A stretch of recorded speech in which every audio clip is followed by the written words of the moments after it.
उदिलय अरुण पूरब भागे द्विजमणि गोराय मणि जागे उदिल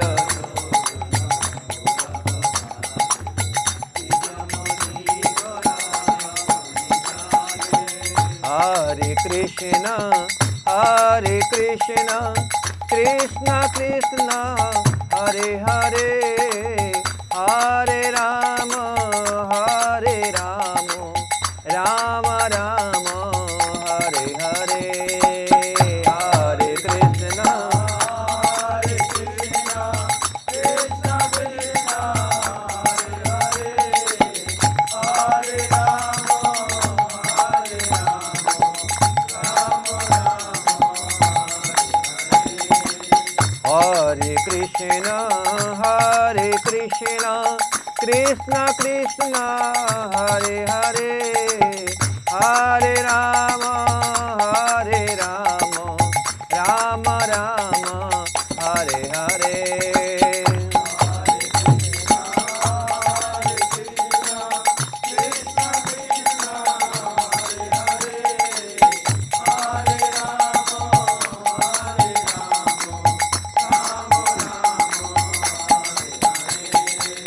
हरे कृष्ण कृष्ण कृष्ण हरे हरे हरे राम राम राम हरे हरे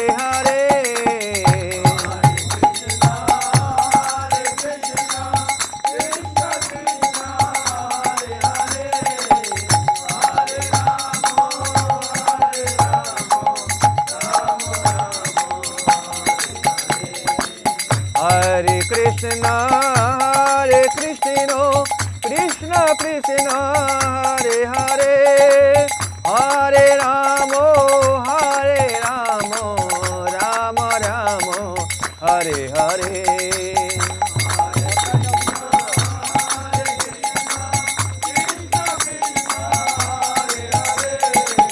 हरे राम राम राम हरे हरे हरे कृष्ण कृष्ण कृष्ण हरे हरे हरे राम राम राम हरे हरे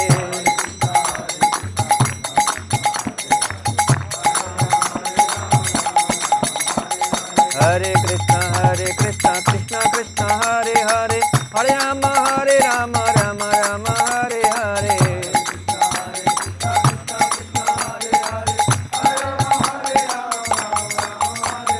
हरे कृष्ण कृष्ण कृष्ण हरे हरे हरे राम राम हरे हरे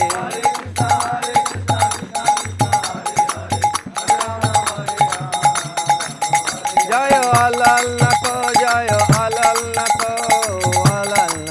जय अल्लाह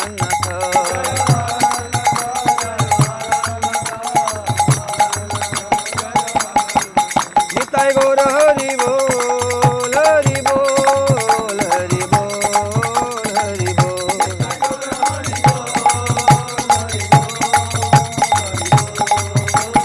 निताय गौर हरि बोल हरि बोल हरि बोल हरि बोल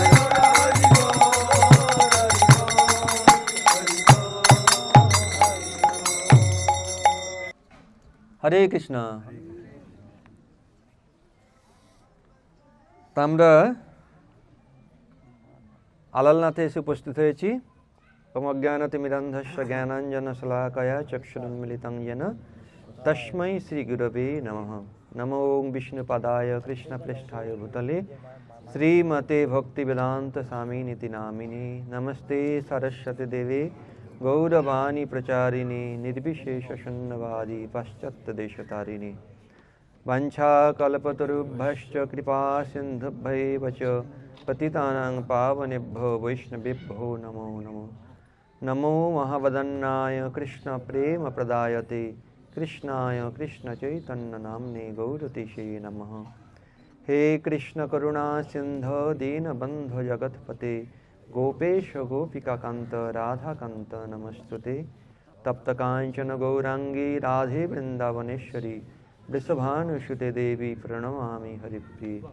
जय श्री कृष्ण चैतन्य प्रभु नित्यानंद श्री अद्वैत गदाधर शिवासदि गौर भक्तवृंद। हरे कृष्णा कृष्णा कृष्णा हरे हरे, हरे राम राम राम हरे हरे। हरे कृष्णा আমরা আলালনাথে উপস্থিত হয়েছি। এই যে বিগ্রহ আপনারা দর্শন করলেন, ইনি হচ্ছেন আলালনাথ। হরি বল। আলোয়ার নাথ, আলোয়ার মানে তামিল ভাষায় ভগবানের নিত্যসিদ্ধ পার্ষদ। তো এটা হচ্ছে ব্রহ্মগিরি। ব্রহ্মগিরি কেননা এখানে ব্রহ্মা, গিরি মানে পর্বত। ব্রহ্মা যে পর্বতের উপরে ভগবানের সন্তুষ্টি বিধানের জন্য বহু যজ্ঞ সম্পাদন করেছিলেন, সেই জন্যে এই স্থানের নাম হচ্ছে ব্রহ্মগিরি। তো এখানে ব্রহ্মা শুধু যজ্ঞই সম্পাদন করেননি, তিনি ভগবান শ্রী নারায়ণের উদ্দেশ্যে তপস্যাও করেছেন। তাই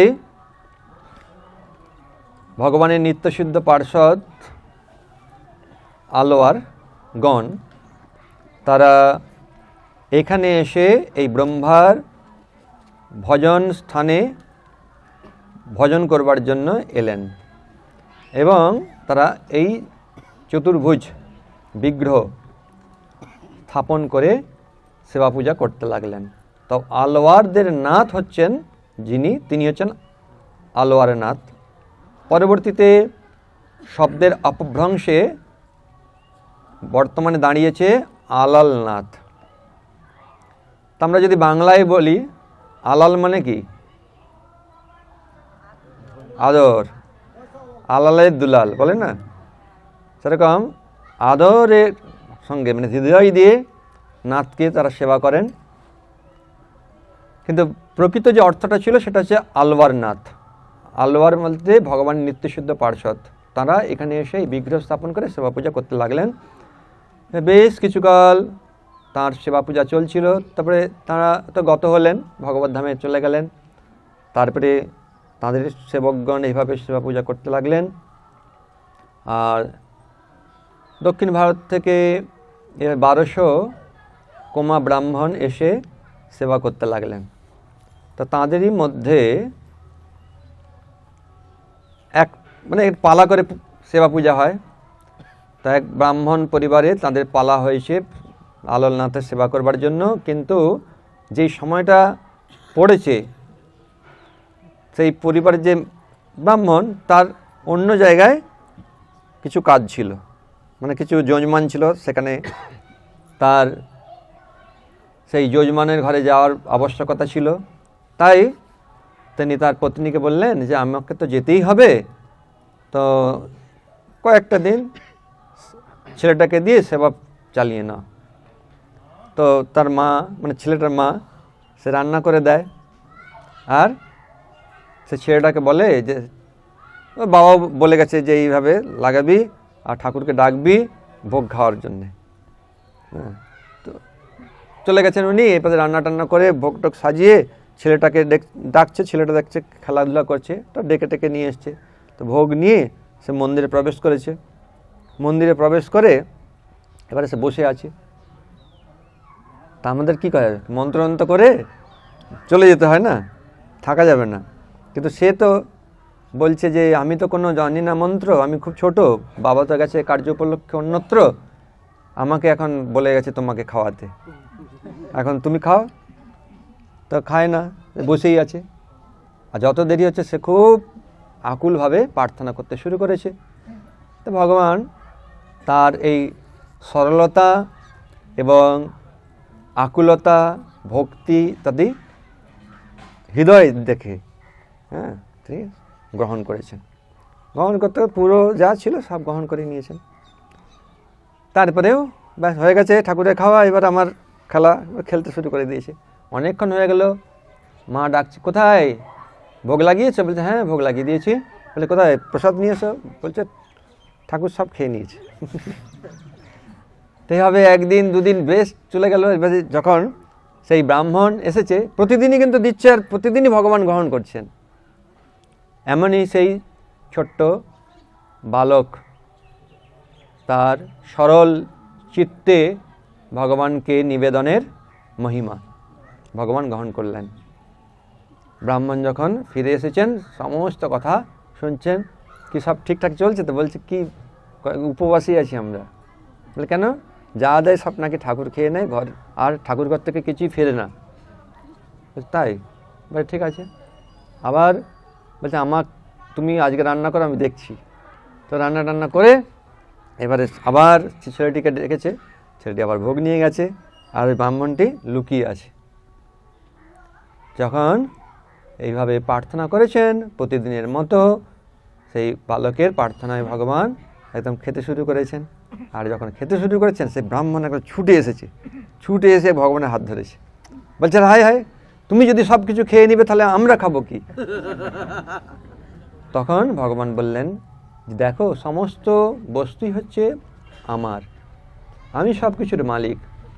যেহেতু তোমরা আমার এই বস্তুতে ভোগবুদ্ধি করেছো, তাই এটা অপরাধ। আর এই অপরাধের কারণে না, তখন বলছেন যে বলো তুমি আমার কাছে কি বর চাও? বলছি বর আর কি চাইবো, তুমি যখন সবই খেয়ে নিচ্ছ তাহলে তো আমাদেরকে না খেয়েই থাকতে হবে। তখন ভগবান বললেন যে আমি তোমাদেরকে আশীর্বাদ দিতে চাই, আমার কৃপাতে তোমরা সেবা পূজা লাভ করতে পেরেছো, আমি সব কিছুর মালিক। তবুও যেহেতু আমার এই সেবা উপকরণে তোমাদের ভোগবুদ্ধি হয়েছে, তাই তোমরা কেউ আর বেঁচে থাকবে না। শুধু আমার এই নিত্যশুদ্ধ পার্ষদ এই বালকটি ছাড়া সকলেই তোমরা বংশ হারা হয়ে যাবে। এইভাবে ভগবানের চরণে অপরাধ করার কারণে পুরো বালস যে পরিবার ছিল সবাই চলে গেল। এখন সেই ব্রাহ্মণ বালকটি সেবা করতে লাগে। এই কথা রাজামশাইয়ের কানে গেল। রাজামশাই তখন আবার ওখান থেকে বশিষ্ঠ ব্রাহ্মণ বশিষ্ঠ গোত্রীয় ভরদ্বাজ গোত্রীয় ব্রাহ্মণ তাদেরকে নিয়ে আসা হলো। তারা সেবা পূজা করতে লাগলেন, কেউ শৃঙ্গার করতে লাগলেন। এইভাবে আবার সেবা পূজা চলতে লাগলো। আবার ভগবানের হাতে একটু ফোসকা আছে, হাতে এখানে বুকে একবার গরম পায়েস আর কি নিবেদন করা হয়েছিল।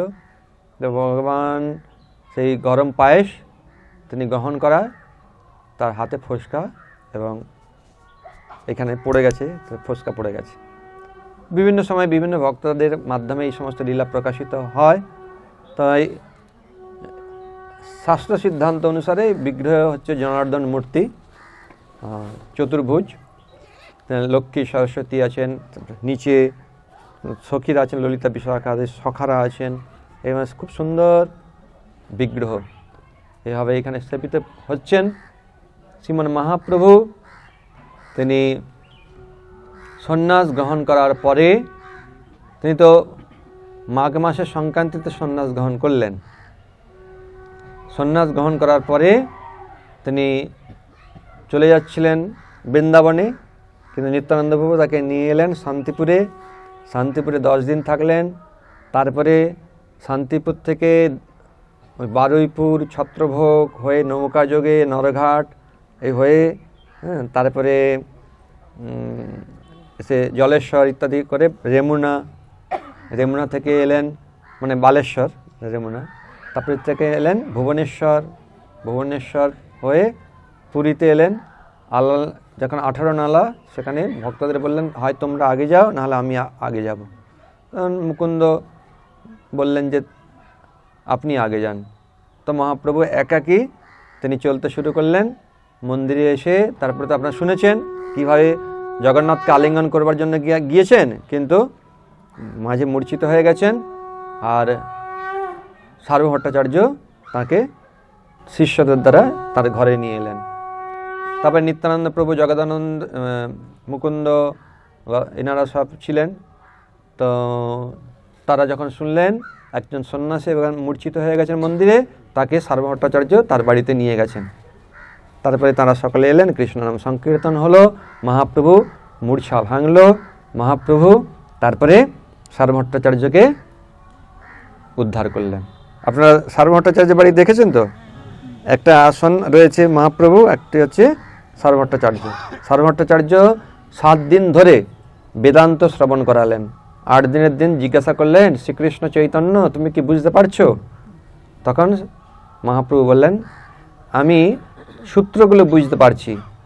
সূর্যগুলো হচ্ছে ঠিক সূর্যের মতো উজ্জ্বল, কিন্তু আপনার যে ব্যাখ্যা তা এই সূত্ররূপ সূর্যকে আচ্ছাদিত করছে, তা মেঘের মতো। ব্যাখ্যার মাধ্যমেই তো সূত্র বোঝা যায়। সূত্র মানে সংক্ষেপে লেখা থাকে। যেমন সূত্র আছে না, H2O সংক্ষেপে দেওয়া আছে, এবার একটা ব্যাখ্যা আছে, প্রত্যেক একটা ফর্মুলা আছে। শান্তির সূত্র আছে ভগবদ্গীতাতে, এরকম প্রত্যেকটা সূত্র আছে। সেরকম বেদান্ত সূত্র সেগুলো ব্যাসদেব লিখেছেন, সেগুলো বিভিন্ন আচার্যরা ব্যাখ্যা করেছেন। তো শঙ্করাচার্যের ব্যাখ্যা হচ্ছে মায়াবাদ ব্যাখ্যা, সেটি সার্বভট্টাচার্য ব্যাখ্যা করেছিলেন। তাই মহাপ্রভু সমস্ত ব্যাখ্যাকে খণ্ডন করে তিনি অচিন্ত ভেদাভেদ তত্ত্ব স্থাপন করে সার্বভট্টাচার্যকে তিনি ষড়ভুজ রূপ দর্শন করালেন এবং আত্মসাৎ করলেন, মানে ভক্ত করে দিলেন, মহান ভক্ত হয়ে গেলেন সার্বভট্টাচার্য। তো তারপরে মহাপ্রভু দক্ষিণ ভারতে ভ্রমণ করবেন বলে চলে গেলেন। যখন দক্ষিণ ভারতের দিকে যাত্রা করেছিলেন তখন এই আলালনাথে এসেছিলেন।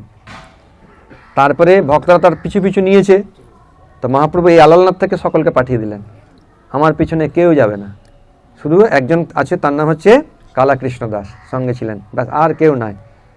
সকলকে এখান থেকে পাঠিয়ে দিলেন। আবার 2 বছর বাদে দক্ষিণ ভারত ভ্রমণ করে কৃষ্ণ নামামৃত দ্বারা দক্ষিণ ভারতকে প্লাবিত করার পরে মহাপ্রভু যখন ফিরে এলেন এইখানে আবার সংবাদ পাঠানো হলো যে মহাপ্রভু চলে এসেছেন।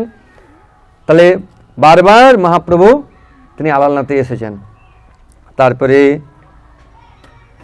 হরে কৃষ্ণ, মহাপ্রভু প্রতি বছর জগন্নাথ স্নানযাত্রার পরে অঙ্গরাগ হয়। অঙ্গরাগের জন্যে বা লক্ষ্মী দেবীর সঙ্গে তিনি নির্জনে নিভৃতে কালাতিপাত করেন, একে বলা হয় অনবসর কাল। অনবসর, অবসর, বুঝতে পারছেন? দুটো শব্দ আছে না। অবসর মানে অবসর পাওয়া গেছে, একটা সময় পাওয়া গেছে, বা কোনো কাজ থেকে মানে বিশ্রাম নেওয়া, তাকে বলা হচ্ছে অবসর। তাহলে অনবসর মানে ভগবানের এমনি সাধারণত দেখা যায় ভগবান দর্শন দেয়, কিন্তু কেননা তিনি তার অন্তরঙ্গ বিশেষ করে লক্ষ্মী দেবীর সঙ্গে বিশেষ লীলাবিলাস করেন। কারণ সকলকে তো সময় দিতে পারে হয়, তাই লক্ষ্মী দেবীকে সময় দিতে পারেন না। তো এইখানে তিনি সকলের থেকে সময় নিয়ে সেই সময়টা লক্ষ্মী দেবীকে দিয়েছেন, খুবই ব্যস্ত অনবসর। তো সেখানে জগন্নাথ কাকেও দর্শন দেন না এই 15 দিন। তাই মহাপ্রভু জগন্নাথের বিরহে, অর্থাৎ দর্শন না পেয়ে বিরহে তিনি এইখানে 15 দিন অবস্থান করেন, আলালনাথকে দর্শন করেন। আর মহাপ্রভু তিনি ভাবাবিষ্ট হয়ে নৃত্য করেন, কীর্তন করেন, প্রণাম করেন। তাই তাদের প্রণাম আদির চিহ্ন আপনারা যে পাথর দেখছেন, পাথরের মধ্যে মহাপ্রভুর হাত, পা, শরীরের স্পর্শ যে পেয়েছে সেই পাথরটি এখানে এখনো রয়েছে। শ্রী চৈতন্য মহাপ্রভু যে প্রথম যখন এলেন সেই প্রথম দিনই গরুড় স্তম্ভের আগে গিয়েছিলেন, তারপরে আর কোনো দিন গরুড় স্তম্ভের আগে যাননি। আর আমরা সকলেই তো বেশি একদম সামনে যেতে চাই, একদম গর্ভমন্দিরে চলে যেতে চাই না। মহাপ্রভু দেখবেন প্রতিদিন যেখানে দর্শন করতেন সেইখানে মহাপ্রভু হাতের চিহ্ন রয়েছে, আঙুলের চিহ্ন রয়েছে। আর চৈতন্য মহাপ্রভুর চরণ চিহ্ন আপনারা দর্শন করেছেন? কারা করেননি হাত তুলুন তো দেখি। করেননি? তাহলে করবেন, দেখি কবে আর করবেন। যখন আবার পরে আসবেন, যদি কালকে সম্ভব হয়, হবে না মনে হয়, তো পরে আসে দর্শন করবেন, জিজ্ঞাসা করে নেবেন চৈতন্য মহাপ্রভুর চরণ চিহ্ন। তো এইখানে দাঁড়িয়েই মহাপ্রভু দর্শন করতেন, আঙুলের ছাপ আর চরণ পড়েছিল যে পাথরটি, সেটা পরবর্তীতে ওইখান থেকে নিয়ে একটি ছোট্ট মন্দির তৈরি করে সেবা পূজা চলছে। তো মহাপ্রভু যেখানে যেখানে গিয়েছেন, হ্যাঁ, সেখানেই সমস্ত পাথর আদি গলে গেছে। ঠিক যেভাবে আমরা দেখতে পাই আজও বৃন্দাবনে শ্রীকৃষ্ণ, শ্রীমতী রাধারানী বা সখীদের, সখাদের, গোবৎস, গো সকলের চিহ্ন রয়েছে, চরণ চিহ্ন, চরণ পাহাড় দুটো জায়গা আছে। তো সেরকম এখানে সেই নিদর্শন আমরা দেখতে পাচ্ছি। চৈতন্য মহাপ্রভু প্রতি বছর তাহলে এই অনবসরকালে 15 দিন ছিলেন এখানে। আর একবার গোপীনাথ পট্টনায়ক সে রাজার কাছ থেকে কিছু লোন নিয়েছিল, মানে ঋণ করেছিল, কিন্তু সে পরিশোধ করতে পারেনি। এই দিব করে করে আর দেয় না। তখন মহারাজ প্রতাপরুদ্রের বড় ছেলে তাকে চাপ দিয়েছে যে দিতেই হবে। তো বলছে আমার তো নেই, সব খেয়ে শেষ হয়ে গেছে, এখন দিতে পারছে না। তখন তাকে শাস্তি স্বরূপ কি করা হবে না, নিচে সব শানিত তরবারি থাকবে, মানে ধারালো তরবারি, আর উপরে মাচার থেকে ওকে ফেলে দেওয়া হবে। ফেলে দিলে যা হবে, এটা হচ্ছে শাস্তি। তো এই কথা শুনে সমস্ত ভক্তরা খুব বিচলিত হয়ে গেছেন, মহাপ্রভুকে এসে জানিয়েছেন। মহাপ্রভু বলছেন যে ও যদি ধার করে তো ধার কেন শোধ করেনি? হ্যাঁ, ধার শোধ করার দরকার, তো ধার শোধ করেনি, তাকে শাস্তি দেবে। এই বিষয়গুলো আমাকে তো কেন জানাচ্ছ তোমরা?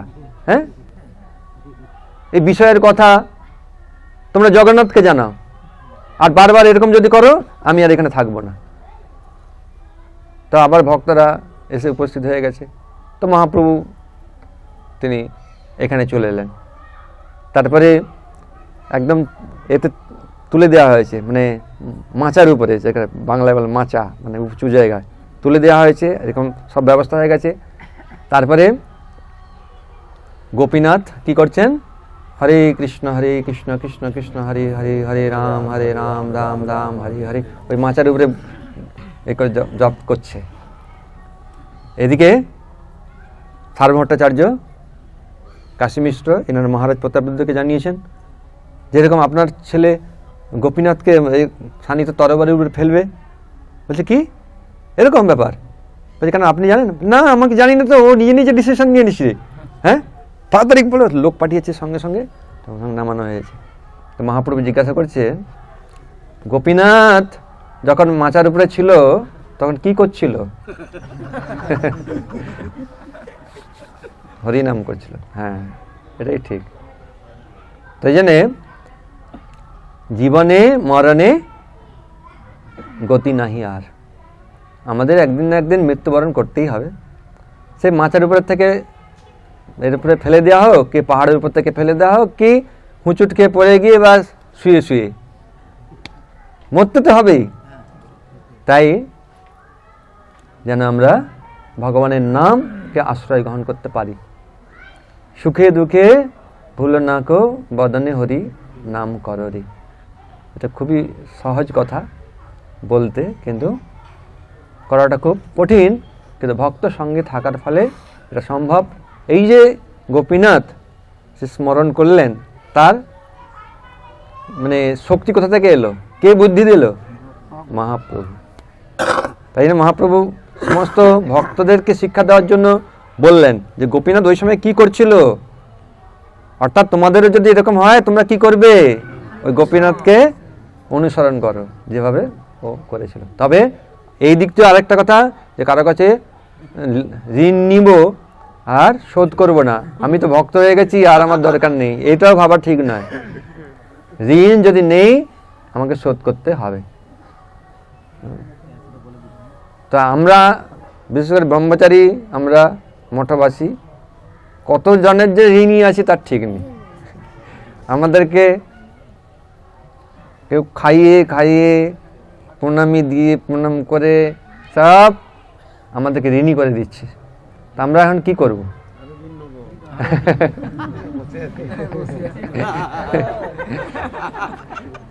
তো একটাই কর্তব্য, যেটি শ্রীমদ্ ভাগবতে বলা হচ্ছে, গত মুকুন্দ পরিহিত কর্তব্য।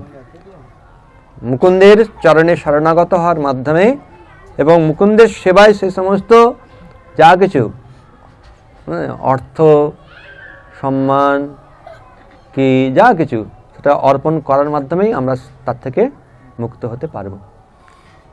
তো সকলেই, আপনাদের মাতাজি থেকে শুরু করে প্রভুজিরা, সকলকে তো কেউ না কেউ প্রণাম করে, কেউ না কেউ তো বলে যে বৃন্দাবনে এসেছে, পুরীতে এসেছেন, কেউ তো না কেউ বলেছে তো যে মাতাজি যাচ্ছেন, 50 টাকা নিয়ে যান, ওখানে দিয়ে দিবেন, আমার নামে হোক, আপনি আপনার মতন সেবা করবেন, এরকমও তো বলে। তো যদি সেই 50 টাকা আমি না সেবায় লাগাই তাহলে কি হবে? তার ফলটা নিজে পেতে হবে। তো সেরকম যদি হজম করার ক্ষমতা থাকে কোনো অসুবিধা নেই, নাহলে বদ হজম হয়ে যাবে। সবচেয়ে ভালো ভগবানের সেবায় যুক্ত করা, এবং সেটাই ভক্ত করেন। আর বিশেষ করে ধাম আদি যখন আমরা বাস করি, তখন এই ঘরের কথা, ওই কথা, কে কী করছে না করছে, এইগুলো বেশি আলোচনা করা উচিত নয়, এই শিক্ষা মহাপ্রভু দিলেন। তাই নিবৃত্তে, এই বিষয়ের থেকে দূরে থাকবার জন্য, নিবৃত্তে বাস করবার জন্য এই আলালনাথে মহাপ্রভু এসেছিলেন। মহাপ্রভুর এই হচ্ছে ভাব। তো বারংবার প্রতি বছর মহাপ্রভু এই স্থানে আসতেন। মহাপ্রভু অত্যন্ত প্রিয় এই স্থান আলালনাথ। হরে কৃষ্ণ। তো আমরা ওখানে দেখলাম ভক্তি সিদ্ধান্ত সরস্বতী ঠাকুর যে 64টা গৌড়ীয় মঠের মধ্যে ওই একটা গৌড়ীয় মঠ, ওখানে একটা ছোট্ট আলালনাথের বিগ্রহ আছে। ওই মন্দির করার সময় ভক্তি সিদ্ধান্ত সরস্বতী ঠাকুরের কাছে তিনি প্রকাশিত হয়েছেন। ওই বিগ্রহ আপনারা দেখেছেন, ছোট্ট এখানে রয়েছে, ওই রাধা মাধব সম্ভবত মহাপ্রভুর সামনে ছোট্ট বিগ্রহ। তো হচ্ছে মহাপ্রভুর পদাঙ্কিত, মহাপ্রভু ভক্তাঙ্গনের পদাঙ্কিত এই পবিত্র ভূমি, লীলাস্থলী আলালনাথ। জয় আলালনাথ জিউ কি, জয় আলালনাথ জিউ কি, জয় শ্রীমান মহাপ্রভু কি, হরিনাম সংकीर्तन की, समवेत भक्तबिंद की, अनंत कोटि वैष्णव बिंद की, निताय गौर प्रेमानंदी। আমরা সাক্ষী গোপালে যাব। সাক্ষী গোপাল, সাক্ষী গোপালের ঘটনা তো সকলেই জানেন। কিভাবে গোপাল সাক্ষী দিয়েছিলেন, কিসের সাক্ষী দিয়েছিলেন? হ্যাঁ, বিয়ে বাড়ি। তো সেখানে আমরা কথা বলবো কিভাবে ভগবান গোপাল বৃন্দাবনে ছিলেন, সেখান থেকে সাক্ষী দেওয়ার জন্য বিদ্যানগরে গেলেন দক্ষিণ ভারতে। তারপরে মহারাজ পুরুষোত্তম দেব সেইখান থেকে নিয়ে আসেন এই গোপালকে কটকে। সেখান থেকে তিনি যান পুরীতে, আবার এখানে আসেন যেখানে এখন বর্তমান সাক্ষী গোপাল রয়েছেন। তো সাক্ষী গোপাল আমরা যাবো, ওখানে আমাদের রাস হবে। তারপরে আমরা নীল মাধবের কৃষ্ণ হরে হরে, শ্রী রাম হরে রাম, রাম রাম হরে হরে।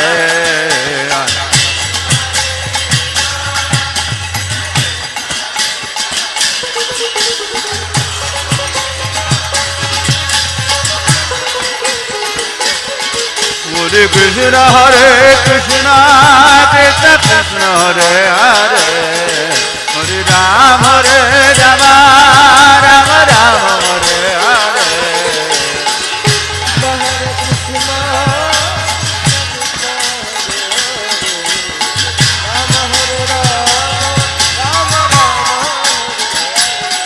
হরে কৃষ্ণ হরে কৃষ্ণ, কৃষ্ণ কৃষ্ণ হরে হরে, হরে Ram Ram, Ram Ram Hare Hare.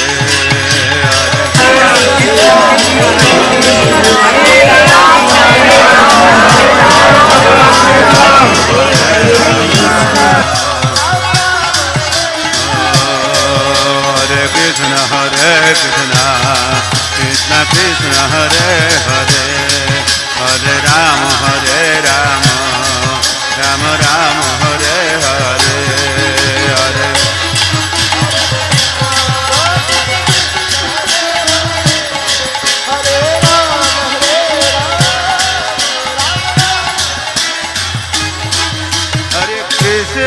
Hare Krishna, Krishna Krishna Hare Hare, Hare Ram Hare Rama, Rama Rama Hare Hare.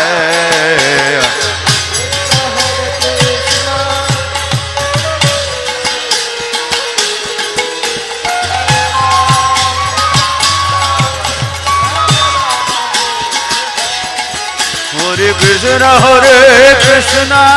Krishna Krishna Hare Hare, Hare Ram Hare Rama, Rama Rama Hare Hare.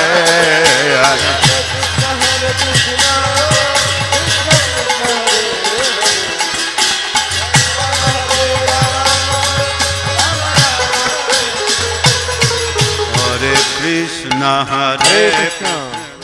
আমরা সমস্ত ভক্তবৃন্দ ইস্কন পানিহাটি থেকে এসেছি। আমরা শ্রীধামপুরীতে এসেছিলাম এবং সেইখান থেকে আমরা বর্তমানে এখন সাক্ষী গোপাল মন্দিরে এসেছি। তো সাক্ষী গোপাল অত্যন্ত প্রসিদ্ধ মন্দির। এই সাক্ষী গোপাল শ্রীমান মহাপ্রভুরও 200-300 বছর আগে তিনি বৃন্দাবনে অবস্থান করেছিলেন গোবিন্দ মন্দিরের পাশে।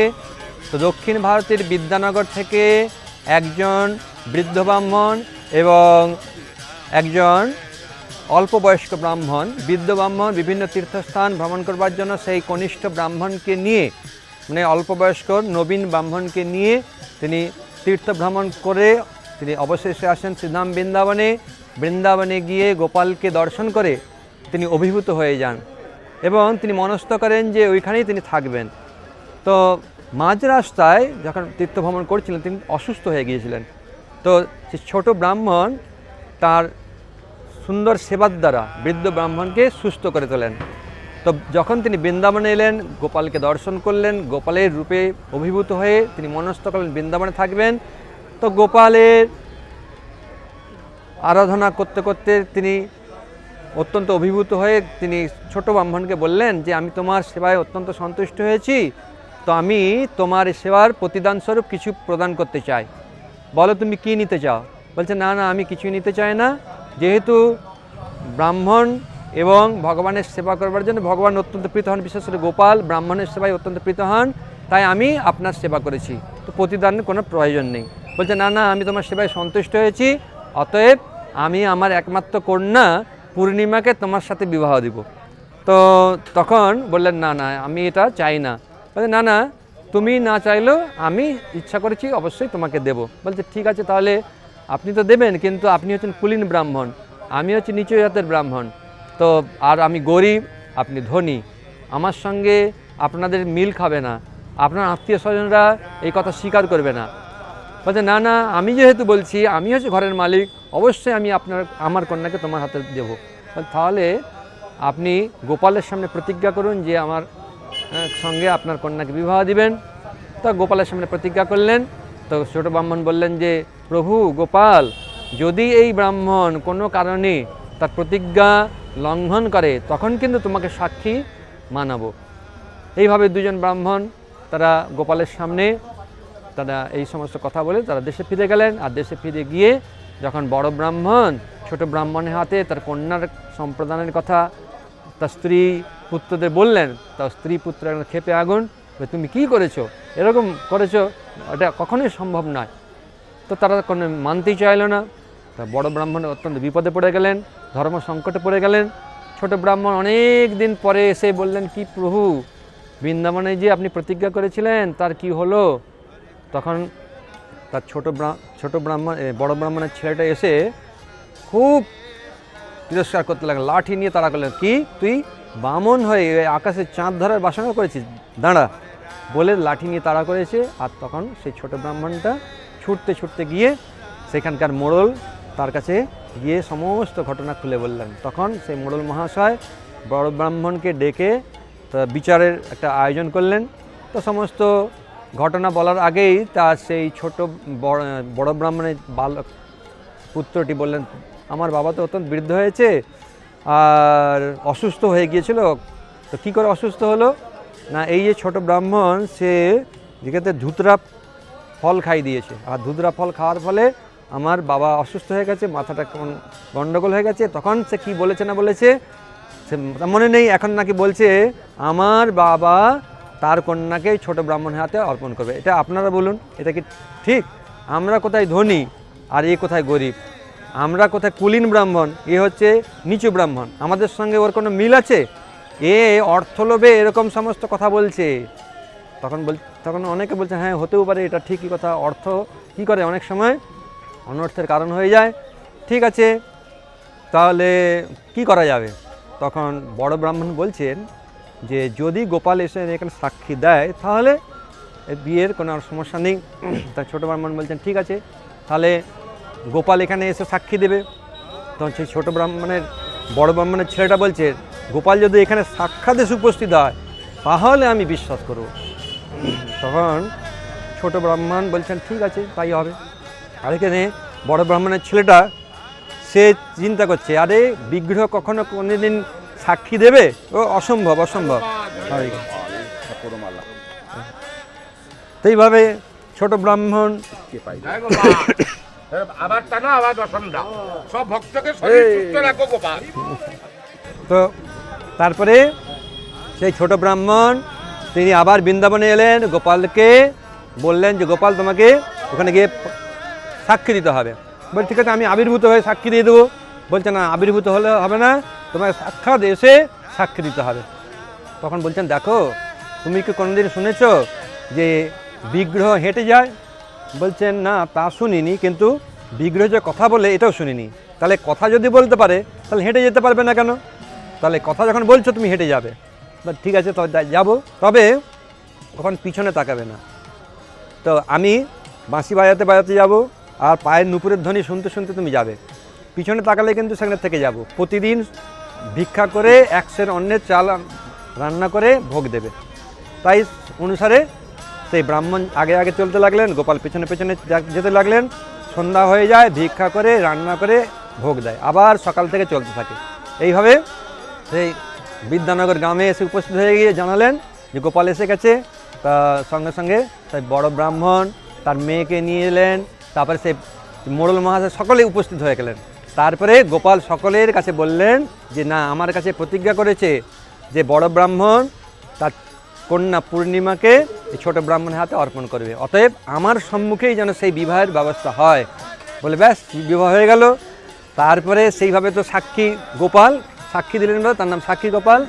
তিনি দক্ষিণ ভারতে বিদ্যানগরে থাকতে লাগলেন, বড় মন্দির করা হলো, সেবা পূজার আয়োজন হলো।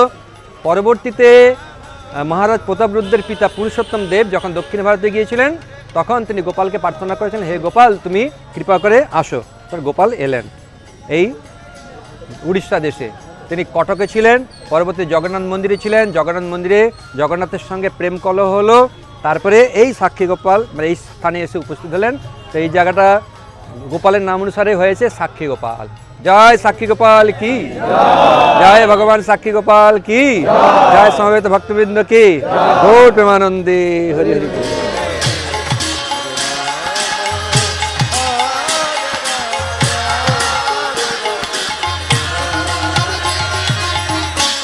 Hare Krishna, Hare Krishna, Krishna Krishna, Hare Hare, Hare Rama, Hare Rama, Rama Rama, Hare Hare, Hare Krishna, Hare Krishna, Krishna Krishna,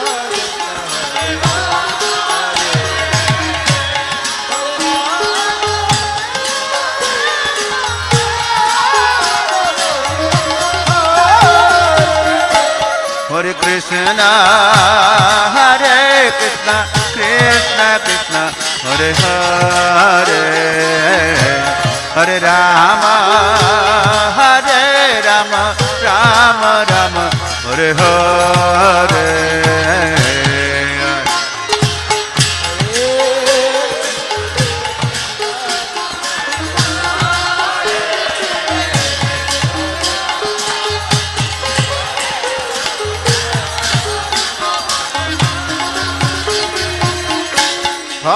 Krishna, Krishna Krishna, Hare Hare, Hare Rama, Rama Rama, Hare Hare, Hare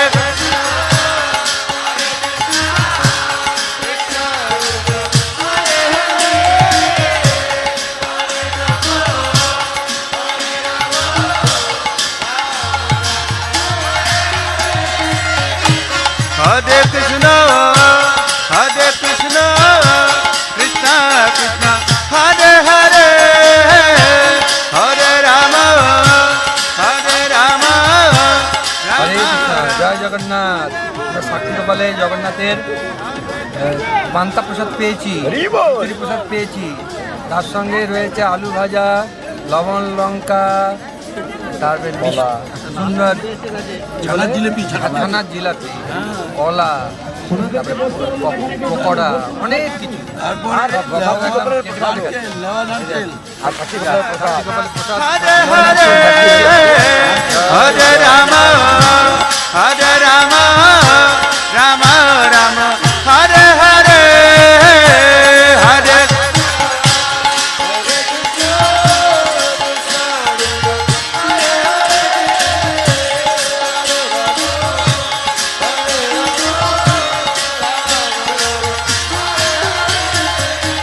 Oh, Hare Krishna, Krishna Krishna, Hare Hare,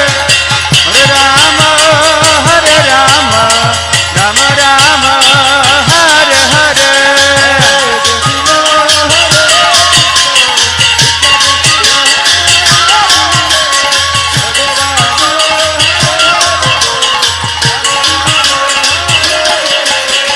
Hare Krishna, Krishna Krishna, Hare Hare, Hare Rama, Rama Rama, Hare Hare.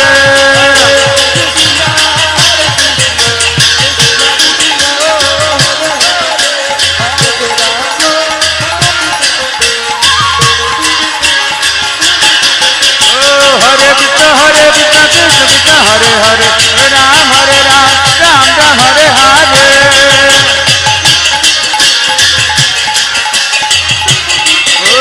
Hare Krishna, Krishna Krishna, Hare Hare, Hare Ram, Ram Ram, Hare Hare.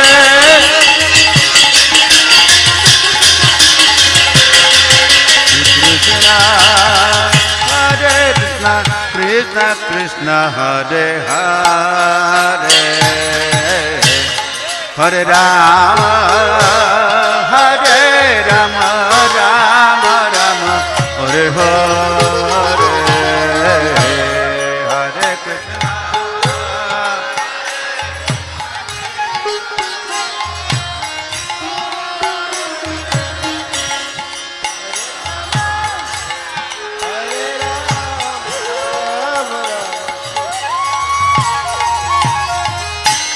Hare Krishna. Hare Krishna, Krishna Krishna, Hare Hare, Hare Rama, Rama Rama, Hare Hare, Hare Krishna.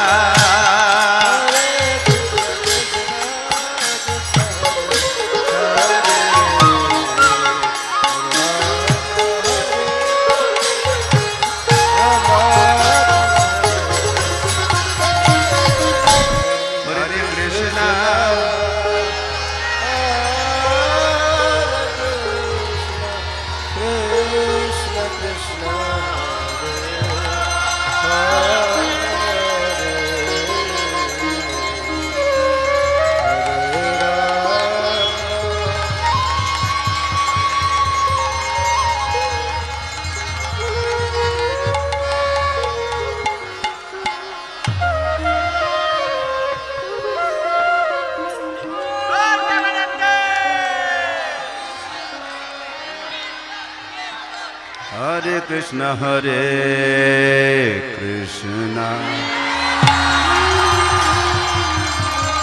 Krishna Krishna, Hare Hare Hare Ram Ram Ram Hare Hare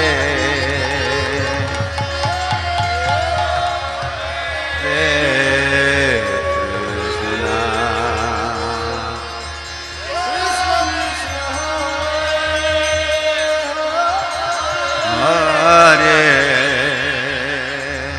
Hare Hare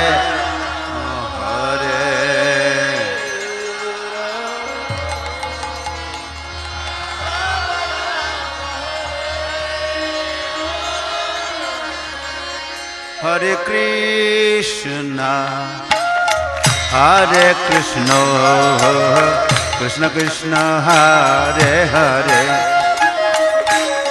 Hare Ram नानालंकारयुक्तं नवघनरुचिरं लक्ष्मीधात्री सुपारुषं शंखं चक्रं अभयवरकरं पीतकोशवासं देवै पादार्जुवन्दं कलिकुलुसहरं धर्मकामादिहेतु श्रीवत्संकं कवलनयनं माधवतं नमामि। ये जो भगवान जी है उनका नाम है नील माधव।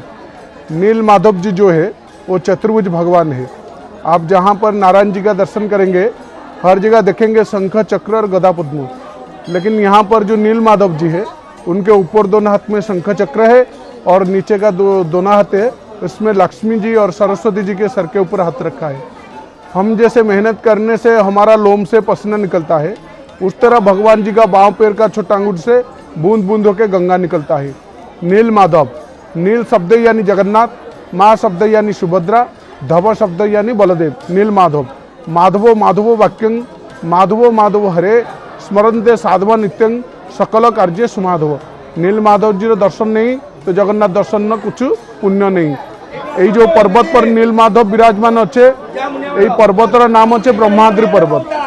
जखने मर्त्यमंडले प्रथमे नारायण पूजा होइछिलो এই पर्वते स्वयं नील माधव के ब्रह्मा नारायण रूपे पूजा करछिलो। ওই জন্য এই पर्वतर नाम अच्छे ब्रह्माद्रि पर्वत। এই जो बाड़ी अच्छे এই बाड़ीर नाम अच्छे कंटिलो। काटा काटा एकटू पेड़े এই जंगल परिपूर्ण ওই জন্য এই बाड़ीर नाम अच्छे कंटिलो। नील माधव नील वर्ण हेले जगन्नाथ, माँ हेले सुभद्रा, धव हेले बलदेव। नील माधव जी दर्शन नहीं होगा तो जगन्नाथ दर्शन कुछ पुण्य नहीं। আপনার जो पुरी तक जगन्नाथ के दर्शन करलाम ये जो जगन्नाथ मंदिर के जो महाराज निर्माण करছে उनार नाम হচ্ছে इंद्रदुम्न महाराज। इंद्रदुम्न महाराज হচ্ছে मालव देश राजा अवंती नगर राजा इंद्रदुम्न महाराज। उनाके स्वप्नादेश हलो कि जो कलिजुगर मानव किभाबे साक्षात नारायण के दर्शन करिवे। भगवान तो विभिन्न जुगे विभिन्न अवतार निয়েছিল किंतु कलिजुगर भगवान नारायण अवतारटा कि होबे ওই জন্যে ব্রহ্মলোক গিয়েছিল इंद्रदुम्न महाराज। ब्रह्मा বলছিল कि मर्त्यमंडले नील माधव আছে আপনার সন্ধান করি প্রতিষ্ঠা করুন। তখন চারদিকে চারটা দূত इंद्रदुम्न महाराज পাঠাইছিল। ওনাকে যে কুল পুরোহিত ছিল ওনাকে নাম ছিল विद्यापति ब्राह्मण। विद्यापति আসছিল নীল মাধব সন্ধান জন্য। যখনই विद्यापति ब्राह्मण আসছিল নীল মাধব সন্ধান জন্য নদী পাহাড় জঙ্গল সব জায়গা অতিক্রম করে এদিকে এসে ঢুকেছিল। এখানেই এটা ঘঞ্চ জঙ্গল ছিল। এই যে নদী আছে এই নদীর নাম হচ্ছে মহানদী। ওড়িশার সবুঠু বড় নদী হচ্ছে মহানদী। মহানদী স্নান নীল মাধব দর্শন মানব জন্ম সফল। এখানে কি লোক থাকে না, এটা ঘঞ্চ জঙ্গলে পরিপূর্ণ ছিল। এই যে জঙ্গলের রাজা ছিল এই জঙ্গলের রাজার নাম ছিল বিশ্বাবসু সবর। বিশ্বাবসু সবরের সাথে তার মেয়ে থাকে। যখন বিদ্যাপতি নীল মাধব সন্ধান জন্য আসছিল নদী পাহাড় জঙ্গল সব জায়গা অতিক্রম করে এদিকে ঢুকেছিল। যে সবর রাজা পূজা করছিল তার একটা মেয়ে ছিল, তার নাম ছিল ললিতা। ললিতার সাথে ললিতা কি করছিল না তার সাথীর সাথে ওই আখিরে চোখ বাঁধি ছুপাছুপি খেলছিল। ওই রাস্তায় বিদ্যাপতি ব্রাহ্মণ চলে গেছিল। ললিতার আখিরে তো চোখ বাঁধা ছিল ও বিদ্যাপতি ব্রাহ্মণকে তার সহেলি ভাবি পকড়ছিল। ওই সময়ে শবর জাতির একটা নিয়ম ছিল, শবর মেয়েকে যে স্পর্শ করিব তাকে বিয়া করিব, নাই তো তাকে মৃত্যু দণ্ড দিয়া যাব। ও রাজার আদেশে ভগবানের সন্ধানে আসছিল ও তার শর্তরে রাজি হয়ে তাকে বিয়া করছিল। তার বাড়ি তাকে অনেক দিন থাকিছিল। देखिकी प्रत्येक दिन सकाल बेला विश्वाबसु सबर चली जाए, बिकलेर समय बाड़ी থেকে चली आसेन। এই তো সবার লোক जानवर शिकार टिकार करना जानी किंतु प्रत्येक दिन किसी ना किसी भोग नहीं जाए। जो फलमूलटा जंगल हुए ওটা পুজো করি তার বাড়ি থেকে নিয়ে যায়। একদিন বিদ্যাপতি জিজ্ঞেস করলেন ললিতাকে, তুমি তো আমার খাওয়ার জন্যে সবাই দিন ভোগ দিচ্ছ, তোমার তো জঙ্গলি লোক সবলি লোক, তুমি তো জানোয়ার শিকার কর না তোমার পেশা, কিন্তু আমি দেখছি কি বাবা প্রত্যেক দিন সকালবেলা চলে যায়, বিকেলের সময় আসেন আর বাড়ি আসবার সময় কিছু না কিছু ভোগ নিয়ে আসে, আমাকে বলো বাবা কোথায় যায়। এটা তো গুপ্ত কথা ছিল। বললো কি বাবা নীলমাধব সন্ধান জন্য পুজোর জন্য যাইছি। বললো কি আমি নীলমাধব দর্শন জন্য যাব। তো একদিন সকালবেলা ওনার শর্ত হলো কি আমি তোমাকে নিয়ে যাব, কিন্তু ওখানে যাওয়ার জন্য রাস্তা দেখেও না। ওনাকে শর্ত হলো তোমার আখড়ে চোখ বাঁধা যাব, আমি তোমাকে রাস্তা দেখেও না। তো ও কি করলাম, তার পত্নীকে বললা কি আমাকে একটু কপড়ার মধ্যে কিছু সরষে দাও। ও সরষেটা ও রাস্তায় ডালতে ডালতে এদিকে চলে আসলা, আর সে এখনই ভগবানকে দর্শন করলা। এখানে মহানদীটাকে স্নান টান করি ভগবানকে সেবা পূজা করে চলিওলা। এমনি কতদিন চলে যাওয়ার মধ্যে যখন বৃষ্টি দিন আসছে, যে সরষেটা ফেলতে ছিল তাই গাছ হয়ে তার মধ্যে ফুল ধারণ করে। ও একদিন রাত্রে পূর্ণিমারও রাত্রে আসছে ভগবানকে ওই সরিষ ফুলের রাস্তায় আজকে নবার্জনে আসছে। ভগবান নারায়ণ অন্তর্যামী ভগবান সবাইর মনের কথা জানি, কাহা মনের কী হচ্ছে, ভগবান সবাইর মনের কথা জানি, কাহা মনের গর্ব আছে, কাহা মনের অহংকার আছে, ভগবান সবাইর কথাটা জানি। ওই জন্য ভগবান কি করছে, নারায়ণ তো গর্ব সহে না, ও যখন আসছে এখনই ভগবানকে নেবার জন্য ভগবান ওনাকেও দর্শন দিল না। ও এখানে ভগবানকে না পাই ও তার জীবনকে ছেড়ে দেওয়ার জন্য উদ্যম করছিল। তখন একটা কাক আসি রোহিণী কুণ্ডে ঝাঁক মারি চলি গেলো, আর শূন্যবাণী হলো কে বিদ্যাপতি আপনার যায়েন, আমি 3 ঘন্টা নিম কাঠভাবে যাব। কোথায় যাব না, এই যে মহানদী আছে, মহানদী যেখানে যাই মহাসমুদ্রের সঙ্গম হয়েছে তার নাম চক্রতীর্থ বাঙ্কি মহান হচ্ছে, ওইখানে লাগিব। নীলমাধর আদেশ থেকে 3 নিম কাঠ ভেসে গেলো, যখন নদী আর সমুদ্র সঙ্গমস্থল তার নাম হচ্ছে চক্রতীর্থ বাঙ্কি মহান, ওইখানে লাগলো। তাকে নেই গুন্ডিচা মন্দির, যখন জগন্নাথ রথযাত্রার জন্য যায়, ওইটা হচ্ছে ভগবানের জন্মবেদী যজ্ঞবেদী, ওইখানে ভগবানের প্রথমবার কাজ হয়েছিল। ওখানে দারু ব্রহ্মকে নিয়ে গেলো, ওখানে ভারতবর্ষকে অনেক কারিগর আসলো, কিন্তু কাহার অস্ত্রশস্ত্র কাজ চলে না। বিশ্বকর্মা নীলমাধবর আদেশে বিশ্বকর্মা বুড়া মানুষ রূপ ধরে এখানে প্রকট হয়েছিল। ও 21 দিন সময় নিচ্ছিল। ওনার জন্য 2টা শর্ত ছিল। প্রথম শর্ত হচ্ছে 21 দিন তক দরজা খোলা যাবে না। दूसरा शर्त হচ্ছে যে বাড়ি থেকে কাজ হবে তার চতুর্দিকে ভজন কীর্তন লাগবে, যেরকম ভিতরে কী হয় বাইরে লোক জানবে না। এমনি এক 14 দিন হয়ে গেলো, প্রত্যেক দিন ইন্দ্রদুম্ন মহারাজ আসে, তার সাথে তার পত্নী গুন্ডিচা দেবী আসে, দরজা पे কান লাগায়, ভিতর থেকে শব্দ আসে, শুনে চলে যায়। যেদিন 14 দিন হয়ে গেলো ভিতর থেকে কিছু শব্দ আসলে না, বললো কারিগর তো বুড়া মানুষ, কুছ খায় নেই কুছ পিয়া নেই, কারিগর মারা যাব তো আমাকে ব্রহ্মহত্যার দোষ লাগবে। যখন এই দরজাকে খুলি দিলাম, ভগবানের হাত নেই পাও নেই, ভগবান কলিযুগরে অধাগড়া রইলে। নীল হেলে জগন্নাথ, মা হেলে সুভদ্রা, ধব হেলে বলদেব।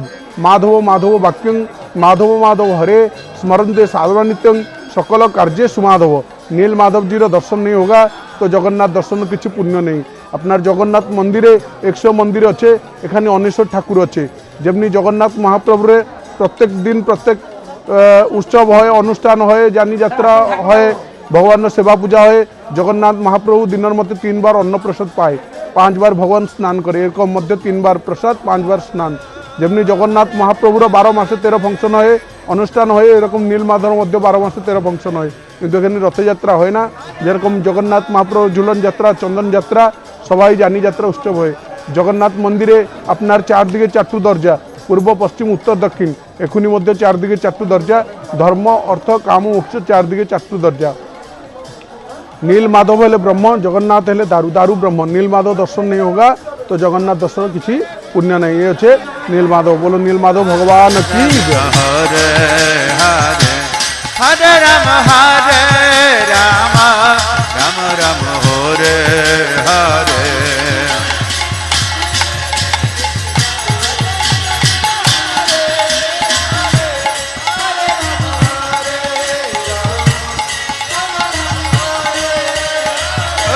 हरे कृष्ण हरे कृष्ण कृष्ण कृष्ण हरे हरे हरे राम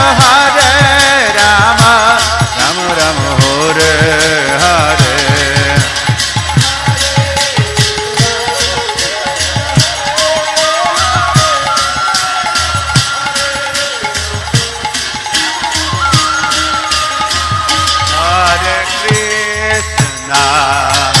हरे कृष्ण कृष्ण कृष्ण हरे हरे हरे राम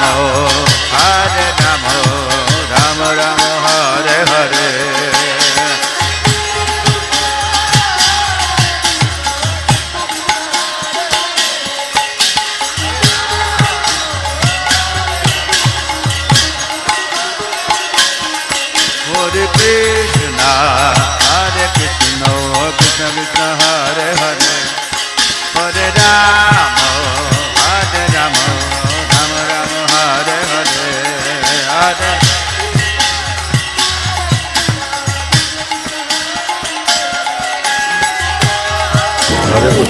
ନା ଆଖଣ୍ଡ ପୁରୀ ପ୍ରସାଦ ପାଇଛି ମୋତେ ଏତ ଆନନ୍ଦ ଲାଗୁଛି କହିବା ପାରୁନି ଏତ ଆନନ୍ଦ ଲାଗୁଛି ହରେ କୃଷ୍ଣ ଜୟ ଜଗନ୍ନାଥ ଜୟ Nilamadhab Hare Rama, Hare Rama, Rama Rama, Hare Hare.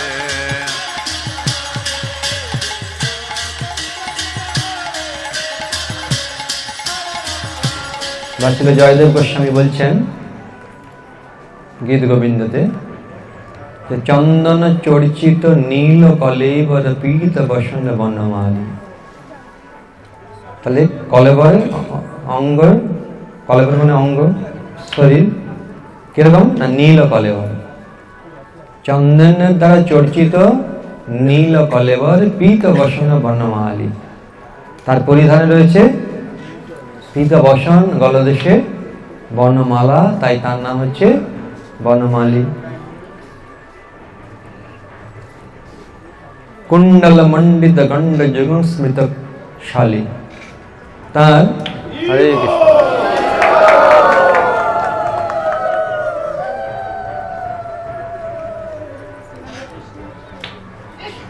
Shri ভক্তি সিদ্ধান্ত সরস্বতী ঠাকুর ভগবানের নিত্যসিদ্ধ পার্ষদ, তিনি বর্ণনা করেছেন যে শ্রীকৃষ্ণের অঙ্গকান্তি অতসী পুষ্পের মতো। অতসী পুষ্প আপনারা দেখেছেন? একটা হলুদ ধরনের হয়, কিন্তু একটা দেখবেন ঠিক বেগুনি কালার আছে, একটু নীল বেগুনি ধরনের, এটা অতসী পুষ্প হয়। তো সেইরকম ভগবানের অঙ্গকান্তি। তবে জড়জাগতিক কোনো উদাহরণ দিয়ে ভগবানের সেই দিব্য অঙ্গের কান্তির বর্ণনা দেওয়া যায় না, বা কোনো অঙ্গেরই বর্ণনা দেওয়া যায় না। যদিও বারংবার বিভিন্ন শাস্ত্রে বলা হয়েছে ভগবানের মুখ হচ্ছে অরবিন্দের মতো, মুখারবিন্দ বা কমল নয়ন, পদ্মপানি, পদ্মদর, পদ্মপাদ, চরণ কমল, বিভিন্ন উপমা দেওয়া হয়েছে কমলের সঙ্গে, অর্থাৎ পদ্মের সঙ্গে তুলনা করা হয়েছে। এবং পদ্মের মধু হচ্ছে অত্যন্ত সুস্বাদু এবং সুগন্ধ যুক্ত, মানে হালকা মিষ্টি সৌরভ। এই জন্যে মধুমক্ষী পদ্মফুলের মধুই পান করতে অত্যন্ত ভালোবাসে। যখন সে পদ্মফুলের উপরে বসে, পদ্মফুল সাধারণত সূর্যের উদয়ের সঙ্গে সঙ্গে প্রস্ফুটিত হয়, আবার সূর্য যখন অস্ত যায় ধীরে ধীরে সেও কি হয়, সংকুচিত হয়ে যায়। হ্যাঁ, তা কিন্তু মধুমক্ষী, মৌমাছি মধুপানে এত ব্যস্ত থাকে সে ভুলেই যায় যে সূর্য অস্ত চলে যাচ্ছে এবং পদ্মটি ধীরে ধীরে সংকুচিত হয়ে যাচ্ছে, ফলে সে আটকা পড়ে যায় এবং মারা যায়।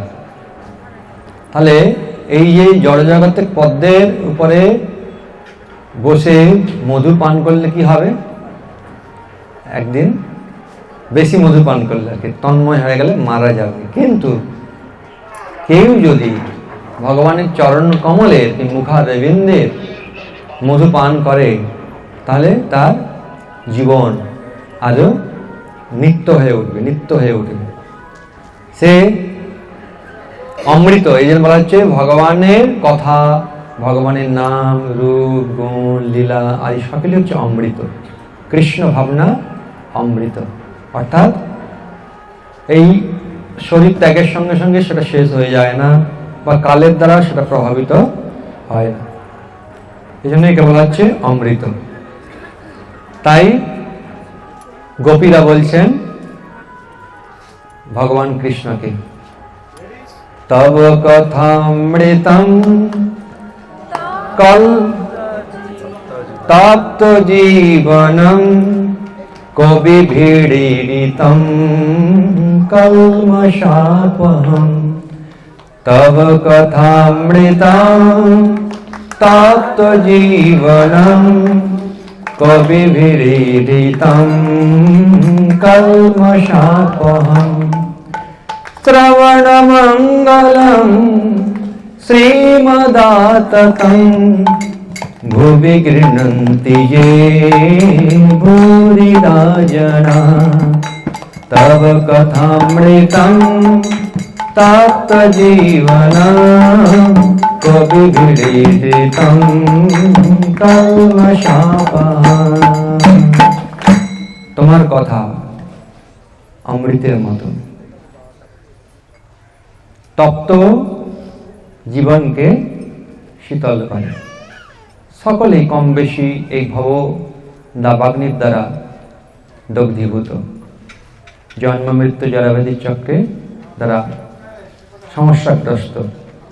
তো সেই অবস্থায় কেউ যদি ভগবানের কথা অমৃত পান করতে পারে, তাহলে এই যে দাবানলে জর্জরিত দগ্ধীভূত জীবন শীতল হয়। কবি বিড়িতম, কবিরা ব্রহ্মা শিব নারদ আদি সমস্ত কবিরা তোমার মহিমা বর্ণনা করেছেন এবং তোমার এই কথামৃত কলমশাপহম জড়জাগতিক যে কলুষতা তা দূরীভূত করে। শ্রবণ মঙ্গলম, শ্রবণ করলে কি হয়? মঙ্গল লাভ হয়।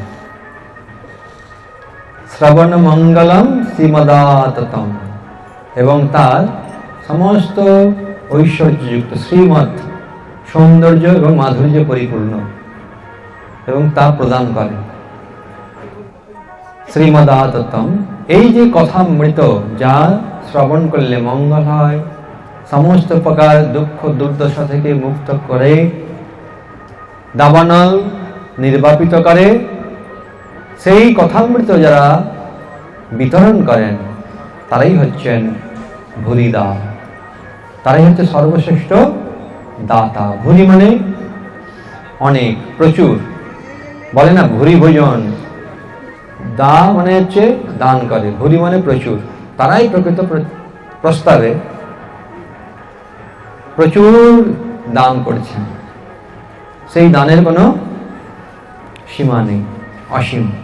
তাই ভগবদ্গীতাতে ভগবান শ্রীকৃষ্ণ 18 অধ্যায়ে বর্ণনা করেছেন যে যারা আমার কথা প্রচার করে, হে অর্জুন, তোমার এবং আমার এই সংবাদ যারা অন্যের কাছে প্রচার করে তাদের মতো প্রিয় কেউ আজ ছিল না আর হবেও না।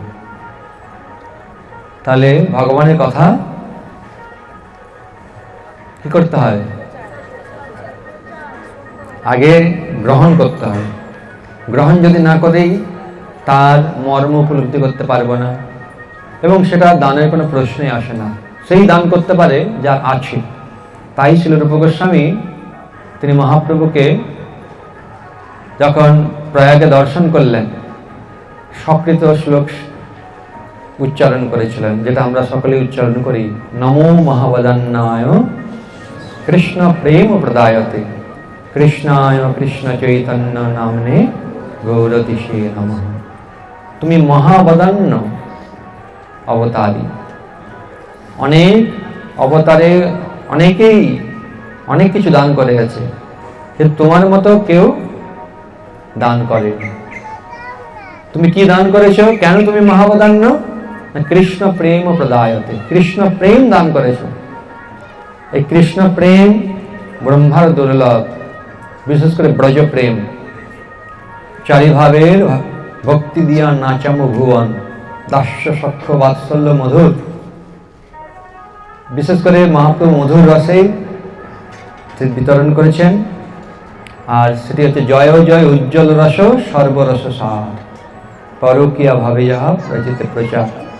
সেই উজ্জ্বল উন্নত রস ভক্তি তিনি প্রদান করেছেন।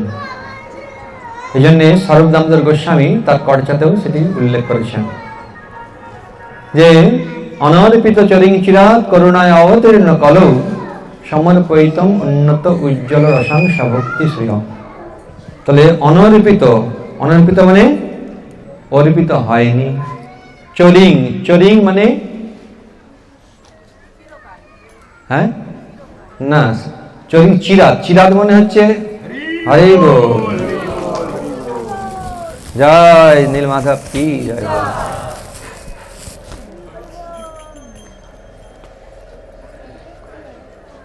অচিরাত, চিরাত, অচিরাত মানে শীঘ্রই, চিরাত মানে বহুকাল, যেটা বহুকাল অর্পণ হয়নি, সেইটি অর্পণ করবার জন্য করুণায় অবতীর্ণ কলম, কলিযুগে যিনি করুণা করে অবতরণ করেছেন।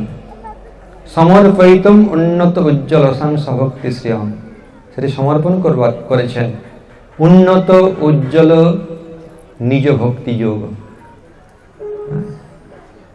শ্রীকৃষ্ণ চৈতন্য শরীরধারী কৃপম বোধির যশ তমহং প্রপদ্যে, বৈরাগ্য বিদ্যা নিজ ভক্তি যোগ। সার্ব ভট্টাচার্য উল্লেখ করেছেন যে বৈরাগ্য বিদ্যায় যিনি পরিপূর্ণ, সেই ভক্তি যোগ, নিজ ভক্তি যোগ।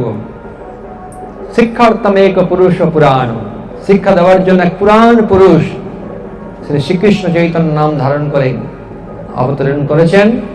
আমি তাকে আমার সশ্রদ্ধ প্রণাম নিবেদন করি। তাহলে উন্নত উজ্জ্বল অসংখ্য ভক্তি শ্রিয়ম হরি পুরোটা সুন্দর দতি কদম্ব সন্দীপিত সদা হৃদয় কন্দরে স্ফুরতব শচীনন্দন। সেই শ্রীকৃষ্ণ চৈতন্য মহাপ্রভু সকলের হৃদয়ে স্ফুরিত হোক, এটি ছিল রূপক গোস্বামী, তিনি আশীর্বাদ স্বরূপ এই শ্লোকটি রচনা করেছেন। সকলের প্রতি আশীর্বাদ করেছেন যে সকলের হৃদয়ে শ্রীকৃষ্ণ চৈতন্য মহাপ্রভু স্ফুরিত হোক। তো কাদের কাদের হৃদয়ে শ্রীকৃষ্ণ চৈতন্য মহাপ্রভু স্ফুরিত হচ্ছে? হাত তুলুন। ভালো, অনেকে হচ্ছে না, মাঝে মাঝে হচ্ছে। তো মানে সবসময় হৃদয় অনুভব করবেন যে শ্রীকৃষ্ণ চৈতন্য মহাপ্রভু আপনার হৃদয়ে অবস্থান করছেন, এবং শ্রীকৃষ্ণ চৈতন্য মহাপ্রভুকে সর্বদা স্মরণ করবেন। অনুস্মৃতি, কেননা এমন দাতা আর কেউ নেই। নমো মহাবদান্নায়, মহাবদান্ন, মহাদাতা। কেন? কৃষ্ণ প্রেম প্রদায়তে, তিনি কৃষ্ণ প্রেম দিয়েছেন। কে কৃষ্ণ প্রেম দিতে পারে? যার কৃষ্ণ প্রেম আছে। তো তোমার কৃষ্ণ প্রেম আছে, তুমি কৃষ্ণায়, তুমি কৃষ্ণ, তাই তো তুমি কৃষ্ণ প্রেম দিয়েছো। আর আমরা কৃষ্ণ প্রেমের অনুসন্ধান করেছি, তাই না? তো যারা অনুসন্ধান করছে ভালো, যারা করছে না তাদের থেকে। কিন্তু অনুসন্ধান করলেই তো হবে না। অনেকে তো সোনার খনি সব খোঁজার জন্য চেষ্টা করছে। সোনার খনি যদি একটা পাওয়া যায়, ব্যাস, সে আন্তঃরাষ্ট্রীয় থেকে বা আমাদের দেশ সকলেই চেষ্টা চালাচ্ছে, তেলের খনি, এই খনি, সেই খনি। কিন্তু অনুসন্ধান করলেই হবে না, পেতে হবে। কিভাবে পাওয়া যাবে? যিনি জানেন তার সঙ্গে যোগাযোগ করতে হবে। তাহলে কৃষ্ণ প্রেম শ্রী চৈতন্য মহাপ্রভু দিয়েছেন, কারণ তিনি স্বয়ং শ্রীকৃষ্ণ। কৃষ্ণ চৈতন্য নাম নেই গৌরতি সেই নাম। তুমি শ্রীকৃষ্ণ চৈতন্য নাম ধারণ করে, গৌর বর্ণ ধারণ করে এই জগতে অবতরণ করেছ। শ্রীকৃষ্ণ চৈতন্য মহাপ্রভু প্রথম নিত্যানন্দ প্রভুর হরিদাস ঠাকুরকে এই নাম বিতরণ করবার নির্দেশ দিলেন, এবং এমন নির্দেশ দিলেন পরবর্তী যে আমি একলা মালাকার কাহা কাহা যাব, একলা বা পাড়িয়া ফল কত বা বিলাব। একলা পাড়িয়া দিতে হয় পরিশ্রম, কেউ পায় কেউ না পায়, রহে মনে ভ্রম।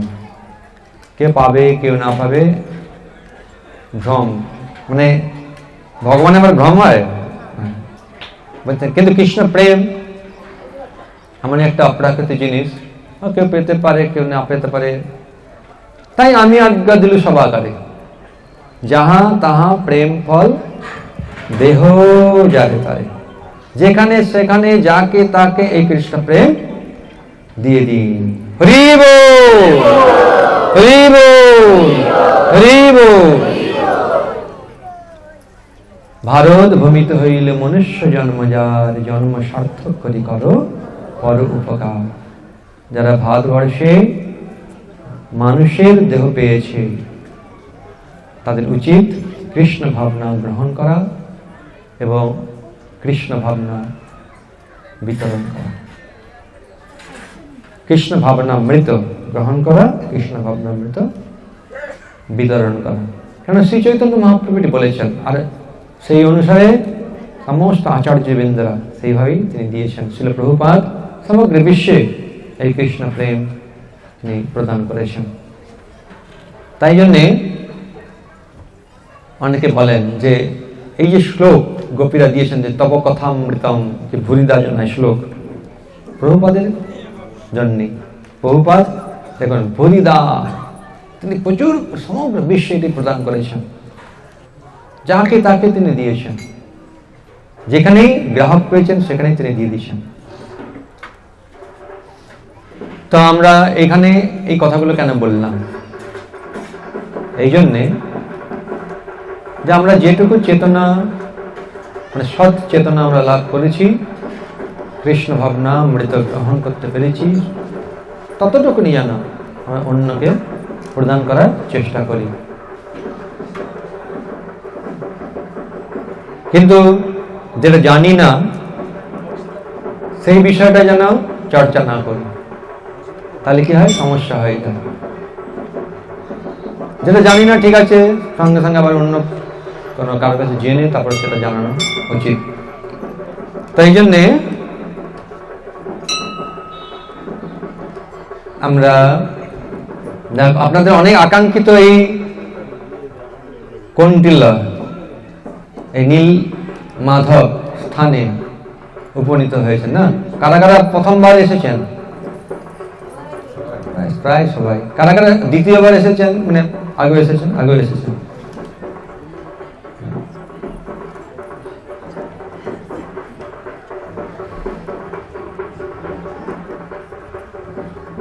তো আমি ওইখানেই কথায় যাই, কেন যাচ্ছি পরে আমি বলবো সেটা। তো কাঞ্চি গণেশ দেখেছেন তো?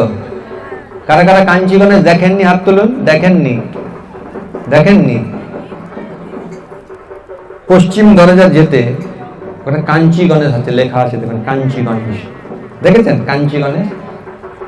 কাঞ্চি গণেশ মানে কাঞ্চিতে যিনি ছিলেন গণেশ, সেই কাঞ্চি গণেশ এলেন কিভাবে পুরীতে?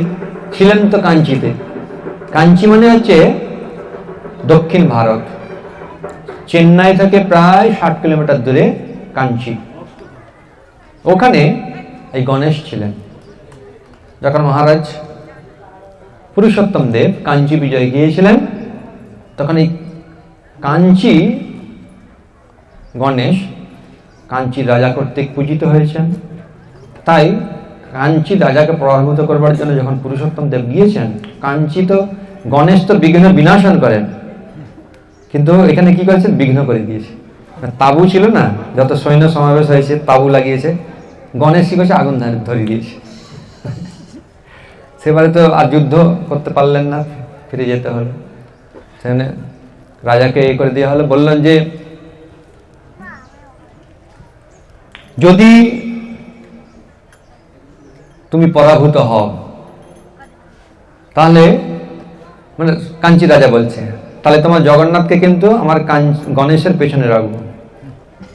আর তখন পুরুষোত্তম দেব বললেন, যদি আমি জয়ী হই তাহলে তোমার গণেশকে কিন্তু আমার পুরুষোত্তম দেবের পেছনে রাখবো, অর্থাৎ জগন্নাথের পেছনে রাখবো। এইভাবে একটা শর্ত হয়েছিল। তারপরে রাজা ফিরে এলেন, পুরুষোত্তম দেব জগন্নাথের কাছে আকুল হয়ে প্রার্থনা করলেন যে তুমি জগন্নাথ, জগতের নাথ, তুমি কি না গণেশের পেছনে থাকবে? এটা আমি সহ্য করতে পারবো না।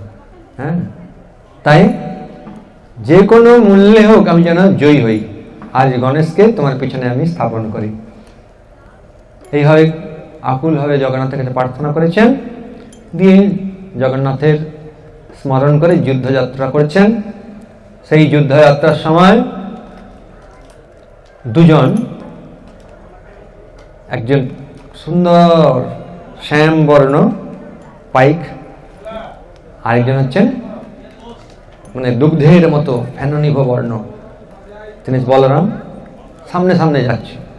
যেতে যেতে একটি মাউসি মানে বুঝেন তো, মাসি, সে ঘোল নিয়ে যাচ্ছে মাথায় করে, আর ঘোল বিক্রি করে, ওই যা হয় সেটা দিয়ে সে সংসার চলে।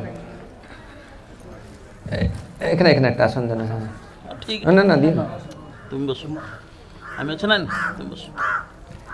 তারপরে ঘোল পরিত্যক্তভাবে পান করেছেন, তারপরে পয়সা চেয়েছেন। বলছে আমরা পয়সা পাবো কোথা, আমরা তো রাজার সৈনিক।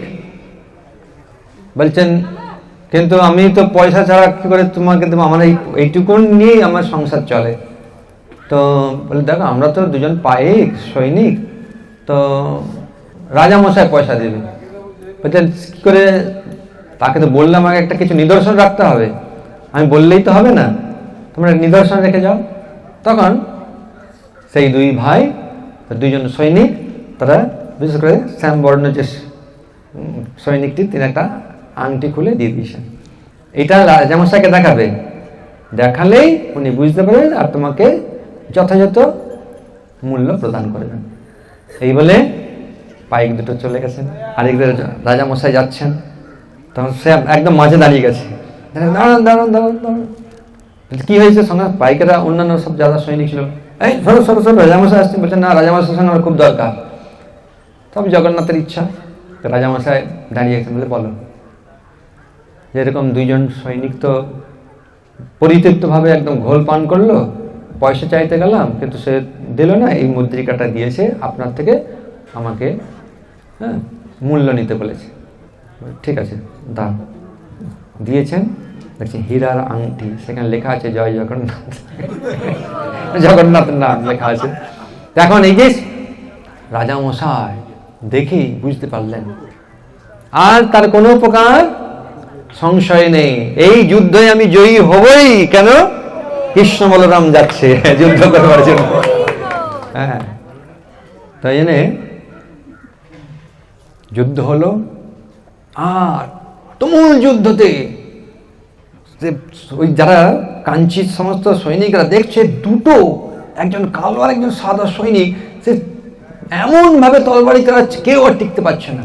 এইভাবে বাস কাঞ্চি বিজয় করে নিলেন মহারাজ পুরুষোত্তম দেব। তারপরে শর্ত অনুযায়ী বললেন না, আমি তো এবার কাঞ্চির গণেশকে নিয়ে যাব। সেই গণেশকে নিয়ে প্রভুর পেছনে রাখা হলো, সেই থেকে গণেশ ওখানে থাকে, লেখা কাঞ্চি গণেশ। তারপরে ওখান থেকে আরো নিয়ে এসছেন, যেমন আপনার ওই আপনার রাধাকান্ত দেব দেখলেন। রাধাকান্ত দেব মনে পড়ে? রাধাকান্ত দেব কোথায় দেখেছেন? কাশী মিশ্রের বাড়িতে। হ্যাঁ, তো কাশী মিশ্র হচ্ছেন মহারাজ প্রতাপরুদ্রের গুরুদেব। তাহলে তার আগে প্রতাপরুদ্রের পিতা হচ্ছে পুরুষোত্তম দেব। তো মহারাজ পুরুষোত্তম দেব তিনি নিয়ে এলেন, রাধাকান্ত দেবের কাছে প্রার্থনা করলেন যে প্রভু আপনি যদি চান তাহলে আপনি আসতে পারেন। নিয়ে এলেন। তারপরে কাশী মিশ্র ওনার সেবা করতে শুরু করলেন। হরে কৃষ্ণ হরে কৃষ্ণ কৃষ্ণ কৃষ্ণ হরে হরে, হরে রাম রাম রাম রাম হরে